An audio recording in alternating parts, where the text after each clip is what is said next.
Learning outcomes. After studying this module, we shall be able to learn about the retrenchment strategies, understand the reasons for using the retrenchment strategy, know the three types of retrenchment strategies, analyze the conditions under which turnaround, divestment and liquidation strategies are employed.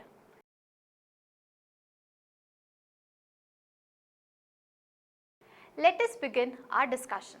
The concept of retrenchment strategy revolves around the concept of reduction in a variety of aspects, usually in terms of size of operations, capital, personnel and the like. It serves as a strategic option to replenish and revitalize the organizational resources and capabilities so that the organization can regain its competitiveness by reducing any of the existing drive or product line. It is a short-term renewal strategy drafted to overcome the organizational fragilities that are weakening the organization. Retrenchment may be thought as a minor surgery to correct a problem. It is essentially a defensive strategy adopted as a reaction to operating problems stemming from either internal mismanagement, unanticipated actions by competitors, or changes in market conditions. It is often used in the situation where the organization finds itself stuck in the clutches of financial stringency, economic recession and poor performance. A retrenchment grand strategy is adopted out of necessity, not by choice. It is generally followed when an organization aims at a contraction of its activities through substantial reduction or the elimination of the scope of one or more of its business to improve its overall performance. Managers often try a minimal treatment, first cost cutting or a small layoff, hoping that nothing more painful will be needed to turn the firm around. When the situation turns sour, serious measures must be taken to revitalize the performance. The rationale behind opting the retrenchment strategy is to raise the level of enterprise accomplishments by focusing on the functional areas and cutting down the operations with negative cash flows. The market and industrial growth is threatened by various internal and external developments. Internal developments may include governmental policies and regulations, demand saturation, substitute products, changing customer needs, etc. And internal development on the other hand includes mismanagement, poor strategic decisions, degraded financial management, etc. In such circumstances, the company is put at risk of decline and will have to opt for retrenchment strategies. Now we will discuss upon the reasons for retrenchment strategies. There are driving factors that lays the foundation of using retrenchment strategies. These factors are: first, poor performance. When a firm performs poorly in some or the other segment in terms of lower earnings and profits such that it is quite difficult for the firm to regain its position, then the firm might have to shut down such activities or segments which have high proportion in the poor performance. The next factor is threat to survival. A firm's survival may be threatened by the problems that it does not anticipate well in advance. Such anticipated problems may include problems with regard to market conditions and the competitors. In such a scenario, the firm may be put under pressure by its stakeholders to improve the condition and revitalize the dying performance by all means, including cutting back of inefficient activities. The third factor is redeployment of resources. Where there are alternative investment opportunities lying at the doorstep of the organization, the firm may opt out of the existing deficient operations and activities and give a green signal to such opportunities that give higher returns and have a higher chances of flourishing. The fourth factor is deficiency of resources. It is all the more important for any firm to have sufficient resources, both financial and non-financial, to sustain and gain satisfactory earning position. resources inevitably have alternate uses. In a situation wherein resources are already deficient and have alternative uses, the firm may be more inclined to divest its scarce resources and divert these to the alternatives which offer lucrative returns and thus a better position. The fifth factor is to improve efficiency and have a better management. For the sake of simplification of the activities and attaining efficiency, the firm may be required to cut on its unwarranted activities that do not offer profitability.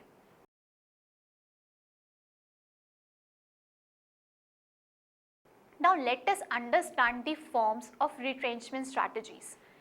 There are various ways in which a firm may defend its survival and existing in the best interest of its stakeholder while facing internal or external crisis. The sub-strategies of retrenchment strategies are: first, turnaround strategies; second, divestment strategy; and third, liquidation strategy.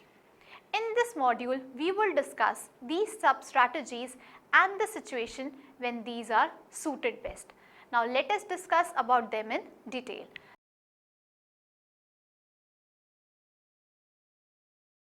The first one is turnaround strategy.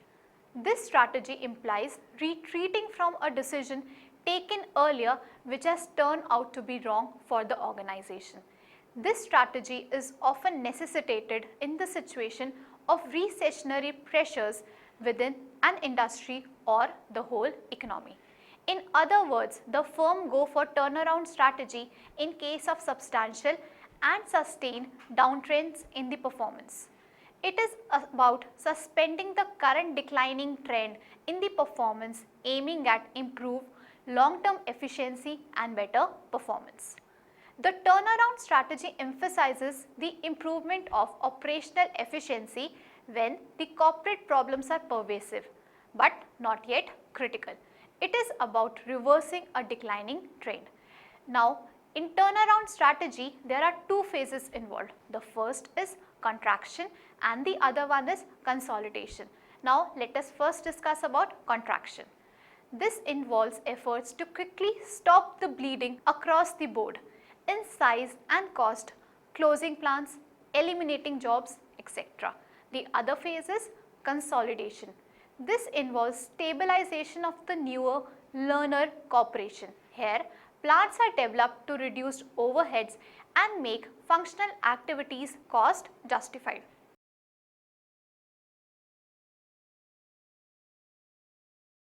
The process of turnaround. The main objective of the turnaround strategy in the face of declining trend is to halt the trend and then reverse it while ensuring long-term efficiency, stabilization and return to growth. There is a need to have an action plan which has been well thought out, considering the perspective of the problems being faced by the organization. The first step in the process is the identification of the whole set of problems being faced. The action plan depends upon the nature of the problems, and thus the problem may warrant strategic or operational or administrative measures. The facts and the reasons thereof must be squarely faced in order to have a successful turnaround.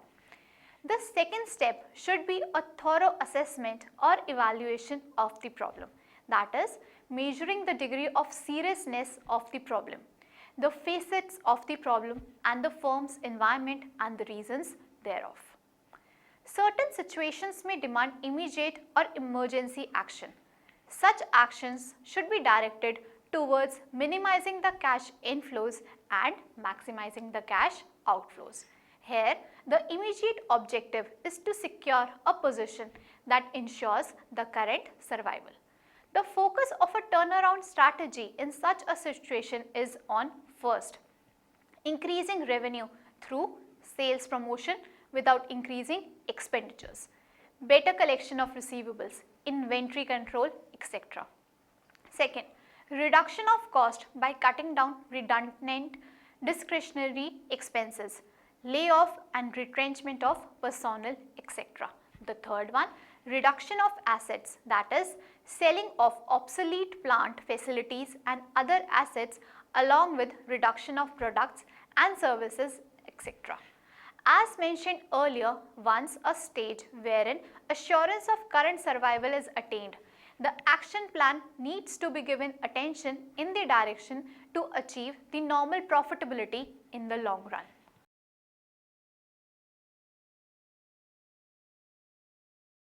The next form is divestment strategy.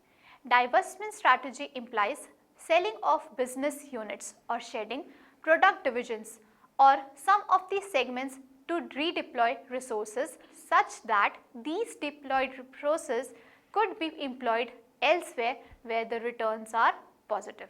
This strategy is employed in an event where turnaround strategy has already been attempted but could not give the desired results because of unsuccessful planning or ignorance.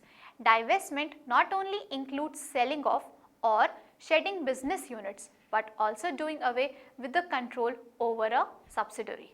In a study of divestments in UK industry, Hayes found that during the period of 1969 to 84, purchase of independent companies figured in acquisitions to a much larger extent than acquisition of other firms' divestment. There can be numerous scenarios that might call for the adoption of divestment strategy.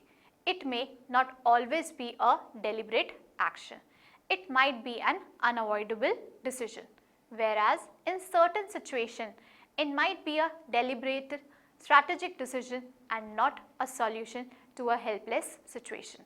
The underlying principle while going for divestment is to ensure that the unit or segment or product being discontinued no longer be a drag on the overall profitability of the organization.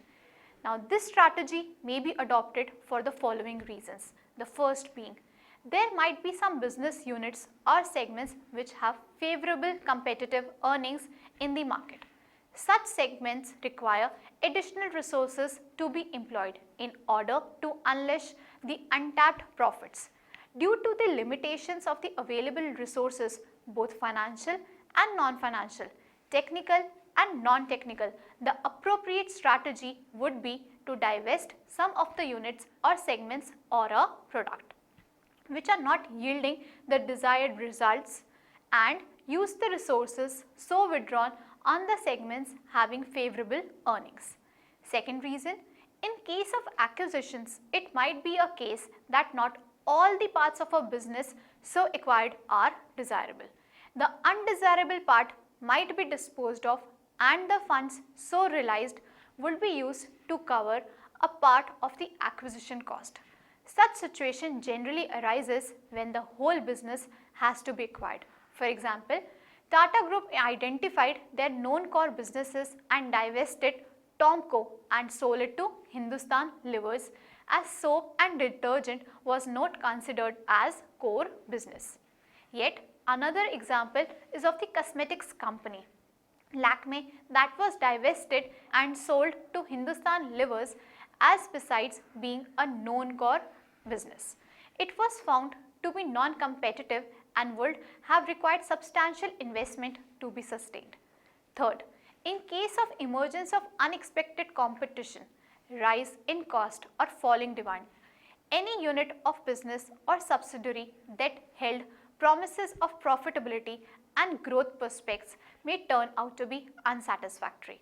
In such a situation, the most appropriate strategy would be to divest and seek for returns in better alternatives. The fourth reason being, in cases where the proportionate scale of operations of some units in relation to the total scale of operation of the whole organization is small, but the management efforts required are high, the obvious strategy is to go for divestment of such units. Fifth, for the sake of survival of the whole organization, the strategic reassessment may reveal that a portion of the business or a unit needs to shed off so as to reallocate the available resources to the other potential business units. Evidently, Divestment is a rare occurrence as compared to mergers and acquisitions. The underlying reason is the irreversibility that is embedded in the nature of divestment. Not a firm looks for acquiring its diversified unit again. On the contrary, acquisition can be reversed by divestment. Yet another reason for this infrequency is that market perceives divestment as a sign of failure. Often such decision also hurts emotionally because a divestiture almost invariably is an expression of failure, a mistaken judgment, broken commitment or incompetence on somebody's part. Also, there are procedural delays in the implementation of the divestment strategy as it is viewed as a negative strategy and management tries to avoid it till the last point. In such cases, this might not yield the same amount of financial resources as might have been possible by carrying out an early action. For divestment strategy to yield the successful gains, it should be carried out in a manner and at a time when it realizes the maximum value from disposing of the units, so as to ensure that the replacement investment is worthwhile. This requires a proper assessment and evaluation of the segments or units to be divested, and a due consideration should be given to each factor affecting the implementation of divestment, with potential return from each alternative investment opportunities. One implication that may be overlooked is the interdependencies, the activities or unit or segment being divested, and the remaining activities or units or segments. For example, a unit being divested might result in fixed overheads being attributed to other units. It is important to realize the significance of possibility of interdependence.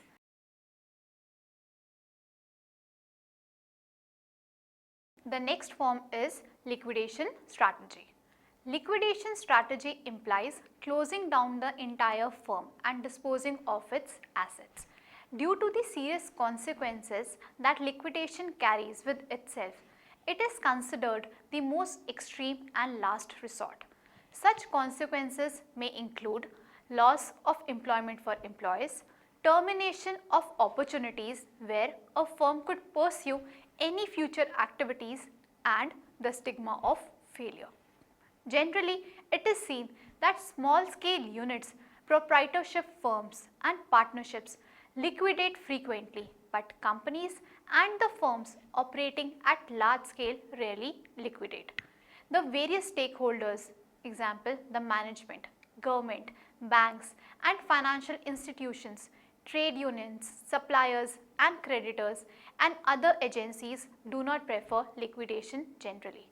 Liquidation strategy is generally not preferred and might sound as an unpleasant strategic alternative, but when a dead business is worth more than alive, it is the only proposition.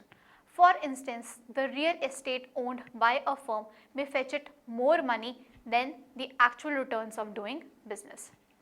Liquidation strategy may be difficult as it may be difficult for the firm to find the potential buyers for the business. Moreover, the firm cannot expect adequate compensation as most assets being unproductive are considered as scrap. A case in point is the liquidation of loss-making Bharat Starch, a BM Thapar Group company, following the sale of its starch and citric acid divisions to English India Clays and Built Chemicals respectively. This was done as a part of financial restructuring to relieve the company of its outstanding liabilities. As part of the deal, the two buyers would actually take over the liabilities of Bharat Starch, thereby reducing a major part of the debt burden of the company. The Thapar family is the largest stakeholder in the company with a 45% stake, followed by UK-based Tate and Lyle, which has a 40% stake. The rest is divided between financial institutions and the public. There are several reasons that may warrant a company to opt for the liquidation.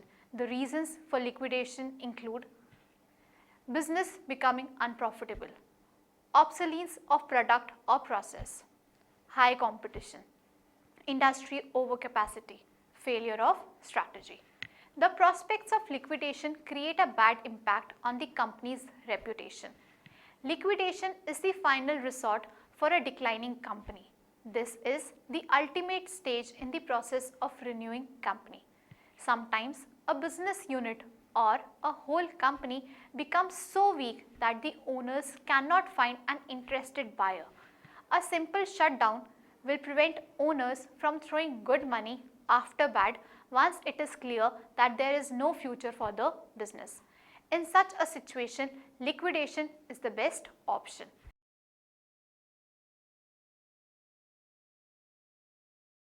Next, we will discuss upon combination or mix strategy.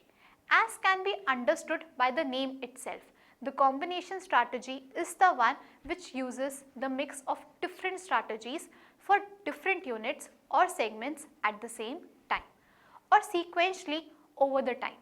It is using the flavors of basic strategies to involve a combination such that there are different strategies being employed for different segments or units. A combination strategy may be involved when the firm is operating in several markets, subject to different rates of change in demand, or where a firm deals in multiple products, which are in different stages of the product life cycle. This strategy is mostly used by divisionalized companies and the companies having multi-products.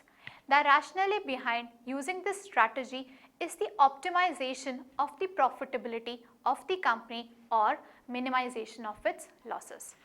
Combination strategy is most likely to be effective for large multi-industry firms in periods of economic transition or in periods of product service transition in the life cycle, and in the case of firms in which the product or market divisions have uneven performances or earning potentials.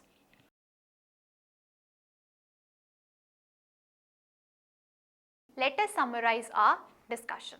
The concept of retrenchment strategy evolves around the concept of reduction in a variety of aspects, usually in terms of size of operations, capital, personnel, and the like.